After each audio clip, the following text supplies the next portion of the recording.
We zijn hier niet voor de eerste keer, maar volgens mij al voor de 7e keer is het nu dat we hier in Westendorp en Mulder en Mulder voor de Derde keer. Tweede keer, Ja. Een hoop gezelligheid natuurlijk. En het zweertje is fantastisch en het is gewoon een hele leuke week. Ja, gaat hartstikke goed. Een simpel liedje heeft het heel goed gedaan. Zeker hier met de apres-ski en natuurlijk met de carnaval van een paar weken geleden.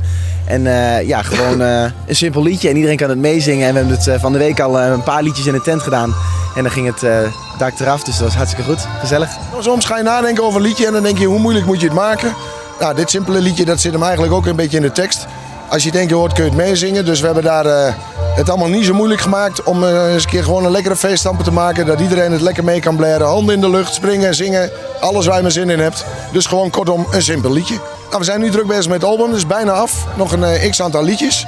En daar staan ook nieuwe nummers op. Natuurlijk ook een paar oude hits die we al uitgebracht hebben.